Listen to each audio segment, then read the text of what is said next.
14 novembre 2017. Ce jour-là, l'équipe de France de foot doit affronter l'Allemagne. 15 000 scientifiques signent un manifeste pour sauver la planète et une coupure de courant perturbe la circulation du RER D. On voyage dans des conditions lamentables. Mais cette même journée, sur Facebook apparaît également ceci.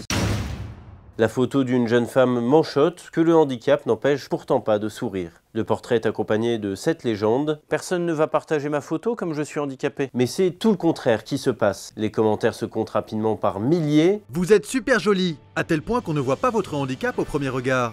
Vous auriez été beaucoup trop belle, il fallait bien un petit défaut. Et les réactions pleuvent. 1 an et demi plus tard, la photo a été partagée par 265 000 personnes. Sauf que... Hi, I'm Brooklyn Chase. You may have seen a picture of me floating around with no arms. I do have arms. Brooklyn est américaine et actrice pornographique et ses bras fonctionnent très bien. A fan sent it to me. And at first I thought it was kind of funny, but then it started getting spread around. And so then I was kind of upset about it and wished that it would go away.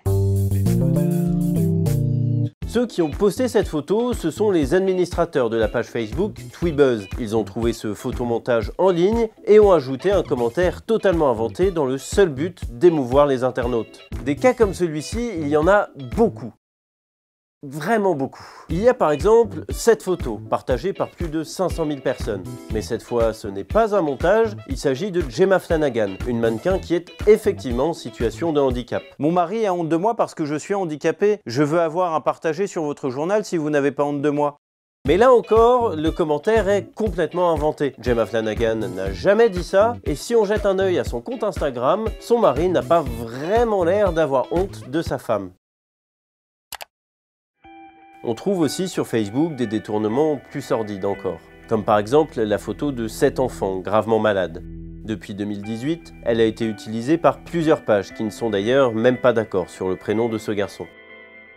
Toutes appellent les internautes à aimer et partager la photo pour le soutenir. En réalité, il s'appelait Karol, il était polonais et il a effectivement lutté pendant 2 ans contre un cancer. Mais il est décédé le 8 avril 2017 à l'âge de 9 ans. La photo utilisée sur Facebook provenait d'un site de financement participatif sur lequel les parents de Karol avaient lancé une collecte de fonds pour faire face aux frais médicaux. Alors, la première question qui vient à l'esprit une fois qu'on sait que ces images ont été détournées, c'est pourquoi ? Quel est l'intérêt pour les administrateurs d'une page Facebook de publier des photos de gens qui souffrent et de leur inventer des histoires? Alors ce procédé, c'est ce qu'on peut appeler de l'usine à clics ou du click farming. Le but de ces publications, c'est que vous alliez cliquer dessus, que vous cliquiez sur j'aime, que vous commentiez ou que vous les partagiez. Pour ça, elle joue sur la corde sensible, notre émotion. Ce qu'il faut comprendre, c'est que la finalité, ça va être de gagner en abonnés, d'avoir le plus de gens possible qui vont aller liker la page. Et plus une page a d'abonnés, plus elle va gagner de l'argent. Si l'on regarde bien, la plupart de ces pages ne postent pas que des photos de gens en difficulté. Elles postent aussi des liens vers des articles issus de sites de divertissement, comme par exemple celui-ci. Ce scientifique prédit la fin du monde en septembre, ses révélations font froid dans le dos. Ou celui-là. Cette femme a frotté son visage avec son premier pipi de la journée. Le résultat a surpris les dermatologues. Or, sur les sites en question, il y a de la publicité. Donc, si après avoir regardé la photo d'un enfant atteint du cancer, vous cliquez sur un de ces articles, le site gagne de l'argent. Il en reverse ensuite une partie aux administrateurs de la page Facebook. Reste une question, comment ne pas se faire avoir par ces images tristes mais mensongères ?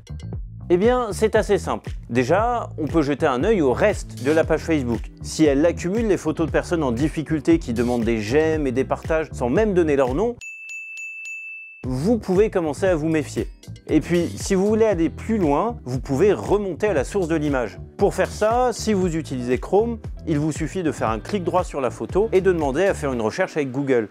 Sinon, vous pouvez ajouter une extension à votre navigateur, comme Tinai ou Revaille.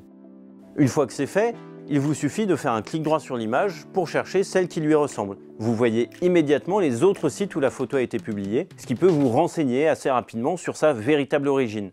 Ce qui est pervers là-dedans, c'est que ces pages, au début, elles font appel à nos bons sentiments, à nos bonnes intentions. Le problème, c'est qu'elles veulent nous faire partager sans réfléchir. Et d'une certaine manière, on se retrouve malgré soi complice d'un système qui est quand même frauduleux et assez manipulateur. En somme, la prochaine fois que vous voyez la photo d'une jeune fille sans bras qui vous demande de la partager, ne la partagez pas. So do not believe everything you see on the internet.